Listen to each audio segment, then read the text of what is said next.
This weekend, only at Macy's, it's our lowest prices of spring. How low? Diamond rings, pendants, and earrings, only $399, originally $1,500. Ninja blenders, now $89.99. And $395 men's designer suits, only $99.99. So if you're wondering why you should shop Macy's lowest prices sale, well, the name pretty much says it all. It's our lowest prices for one weekend only. Starts tomorrow at Macy's. Savings off already reduced prices. Exclusions apply.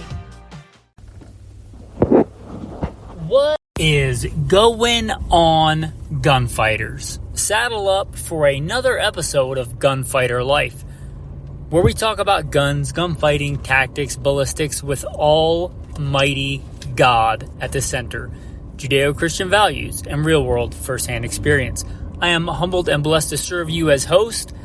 My bio will be in the show notes.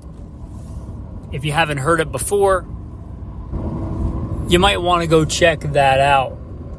And while you're down there scrolling, like, subscribe, leave a review, maybe check out Patreon. What are we going to talk about today on Gunfighter Life? How about open doors in reloading? What are some doors that open up if you get into reloading? As somebody that started casting my own lead projectiles when I was knee-high to a grasshopper, got a long history of reloading off and on. Right now, I'm off because I'm working two jobs, doing the podcast and also working as a private security contractor. Journeyman gunfighter, have gun, will travel. Part of my wife living as neo-nomads, traveling across the, all over really, but part of that required giving up reloading. We just don't have the space for it, living as nomads. But I have a long history of it. I've done it a lot. If you want some bona fides on that, I have won more shooting competitions than I can remember, many of which with reloaded ammo. And you don't win shooting competitions with lousy ammo. You just don't.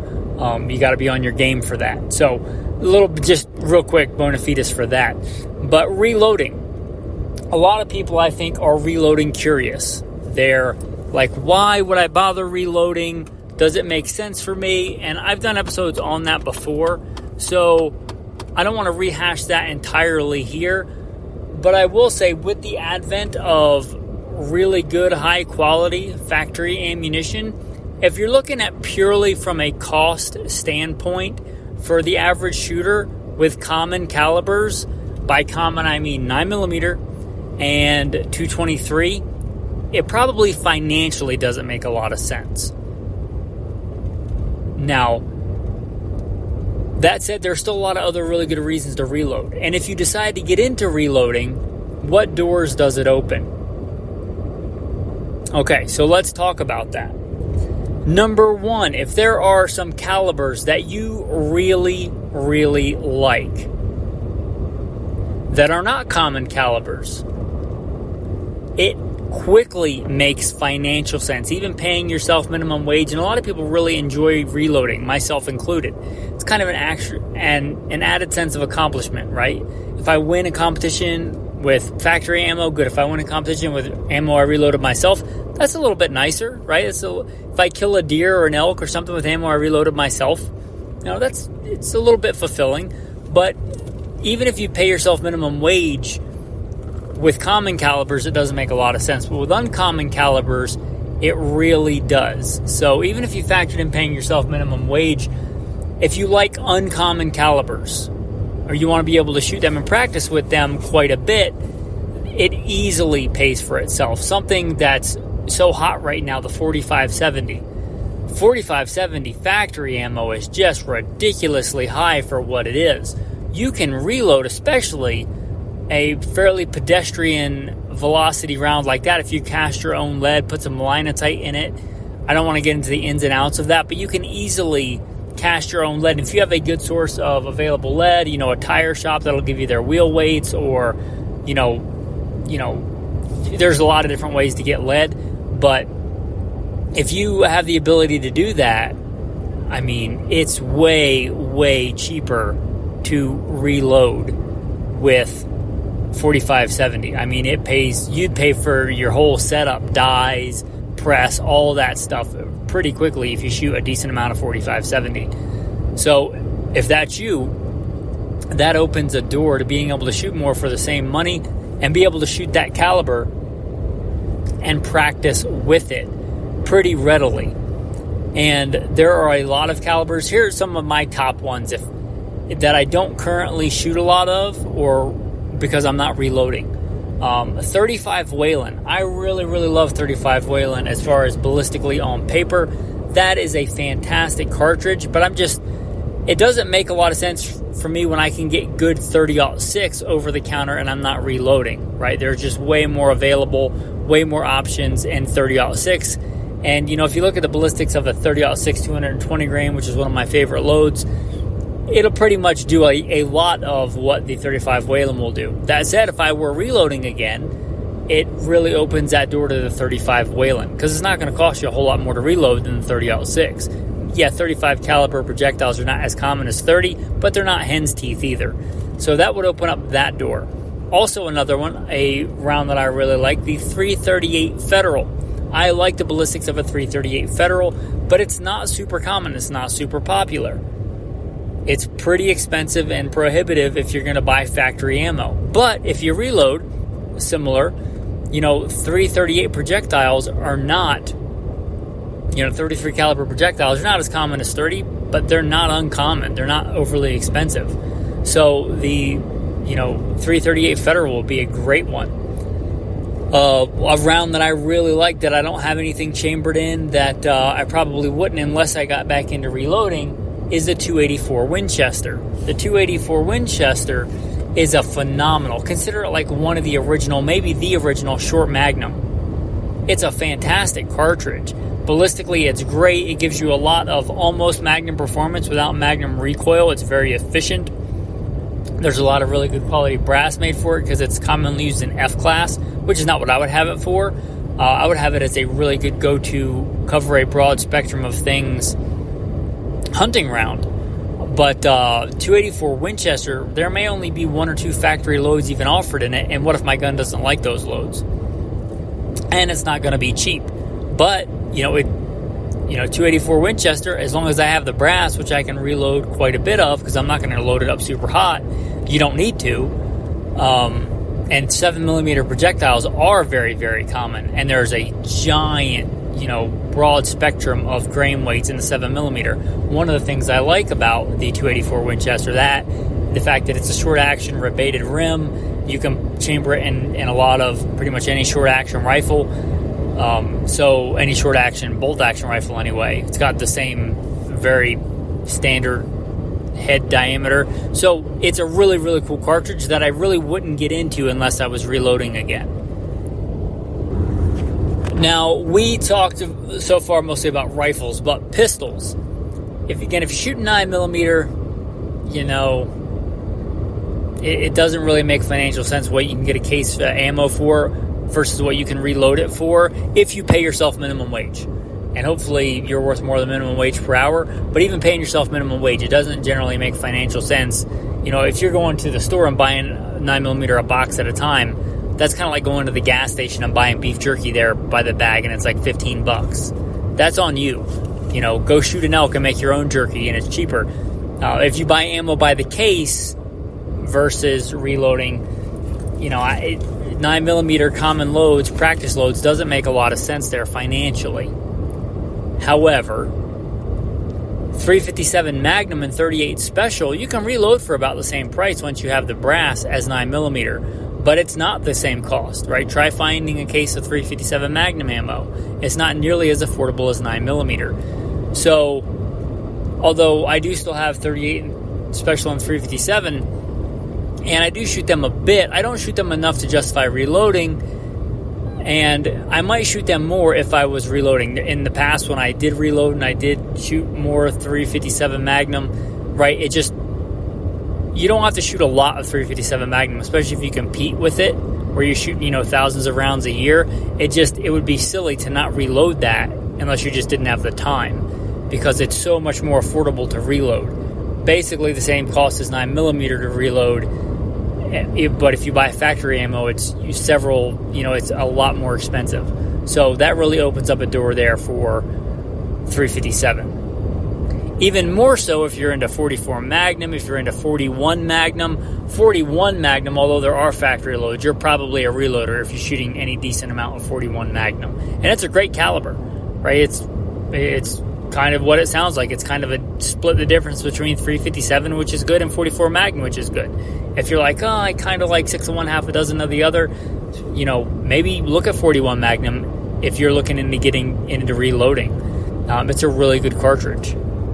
It doesn't get a lot of love, mostly because it's not popular. But if you're reloading, you're not as concerned with what's popular because you make your own. So that's another open door there. Another one, it's mostly a rifle round, but there are some handguns chambered in it. In fact, I think Ruger just came out with their Red Hawk or Super Red Hawk, and it's chambered in this round. So not exclusively a rifle round, but the 22 Hornet. 22 Hornet doesn't really make a lot of sense for me because I'm not reloading, and I can just buy 223 fairly cheap and affordable and available. And you might think, well, you can just reload 223 as well, and you can. But 22 Hornet's really in a sweet spot for like longer range varminting. Like if you're talking about prairie dogs and stuff like that, it is a little bit cheaper because you use a little bit less powder. And 22 is more than powerful enough for the 22 Hornet's more than powerful enough for prairie dogs and even your bigger varmints, fox, coyote, things like that. Or if you want to get a little bit crazier and do your own custom thing, you could do 17 Hornet, which is a really cool cartridge too. So that opens some doors there. Now, if you're a 1911 guy, and I am, right, I love 1911s, 2011s. I'm not exclusively a 1911 guy. Like what I have on my hip right now is not a 1911, but I do love 1911s. The 1911 was developed, no news to anybody probably, for the 45 ACP. That is longer than the 9mm. It would be cool if when they converted or they came out with a model of 1911, they made it a little bit smaller because it doesn't need to be that big for a 9mm, but they generally don't, right? They just make the regular size and you have a little bit of extra room in the magazine. They make, some little detents and stuff in the magazine, and it's a little bit longer action than it needs to be.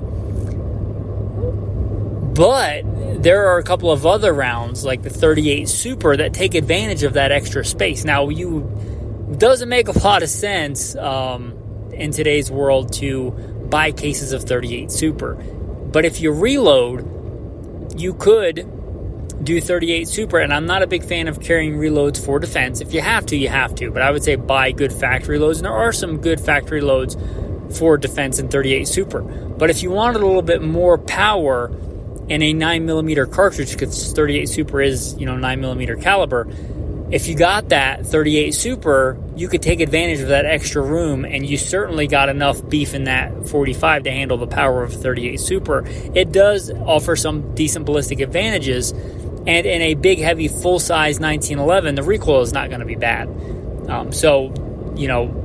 If you are looking at something a little bit more niche, nothing wrong with 9mm. I love 9mm. I'm carrying a 9mm. But if you were looking at that, and you were like, I want something a little bit more powerful, but I don't want a 45. I certainly don't want a 40 because I'm not crazy.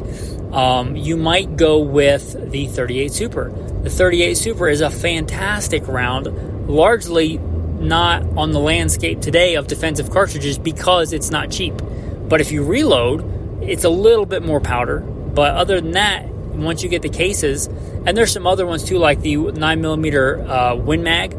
If you've never heard of that, that's a really cool cartridge. You could do that. All you got to do is get a barrel for your 1911. But 9mm Win Mag, 9x23, fantastic. You could go down that rabbit hole and look at some other really cool cartridges. If you wanted to get crazy, you could do something like a 9x25 Dillon, although you're probably doing that for hunting. I don't think anybody makes a good factory defensive load 9x25 Dillon. Maybe I'm wrong. Maybe like Buffalo Bore or Corbon or somebody, maybe they do make a defensive load 9x25 Dillon. But you talk about a powerhouse, that thing's a beast. It's basically a neck down, it's a neck down 10mm. So that's something really cool. All right, so that's kind of part one on doors getting opened with reloading, the different calibers that you could practice with cost effectively. The other one is going outside the standard in a given caliber. And what I mean by that is, like, the 30-06 is very, very versatile. Most of the factory loads, however, that you're going to find are going to be between the 150 and 180 grain. I know they make factory 220s. I have a bunch of them. But,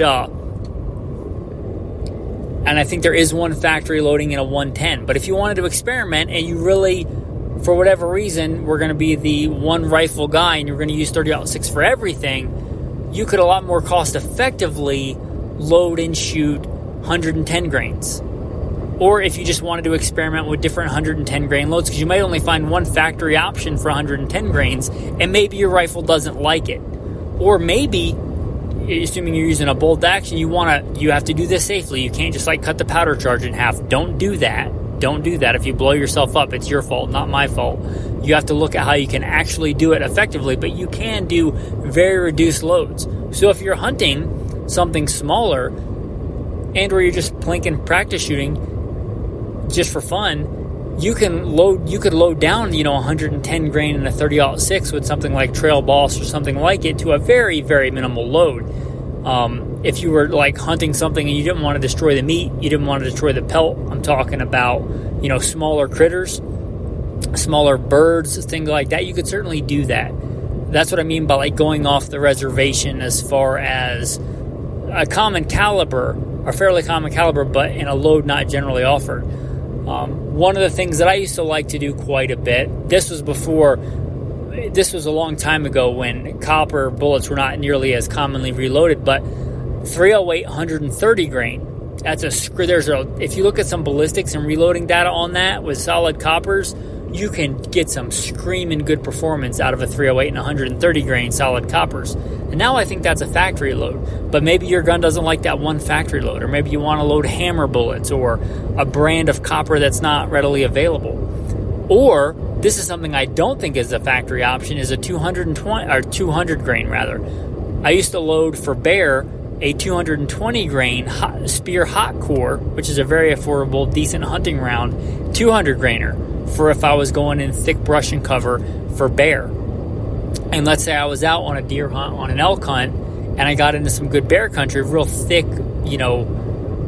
thick tangles, creek bottoms, that kind of habitat where it's going to be a close shot. My point of impact is going to be a little bit different with the 200 grainers, but you're talking maybe an inch or two difference at 50 yards, which is likely the distance I'm going to shoot at. And I'd rather have the 200 grainer and a real thick, high sectional density bullet. So I would load those. And you could do that too if you're hand loading. So if you're hand loading common calibers, but you're not seeing what you want, you might get on the Hodgdon, and I'm not sponsored by any of these guys, any of the bullets I'm mentioning, or powder, or reloading data. I'm not sponsored by anybody. I don't take sponsors. But Hodgdon online, you can look up, and there's all kinds of cool data on there for all kinds of crazy loads that you may or may not want to experiment around with. But that opens doors like that.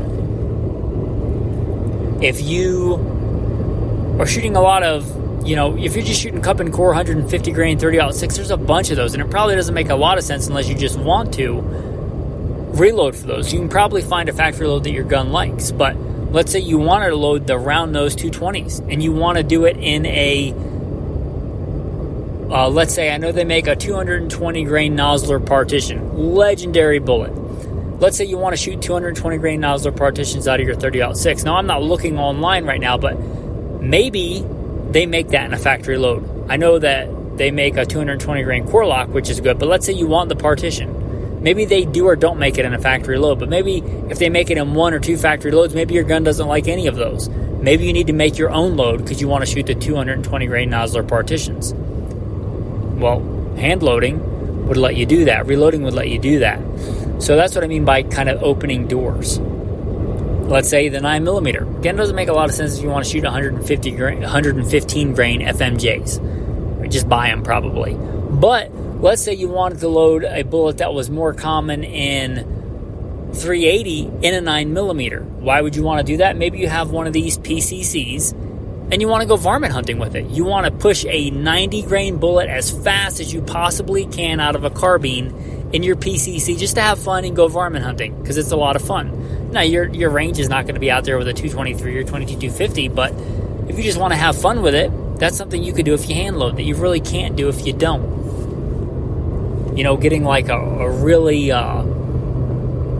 good performing light for caliber hollow point and pushing it at screaming high velocities for varminting in a PCC, cool. I mean, for our Canadian friends, they've been so neutered up there with their guns they're allowed to have.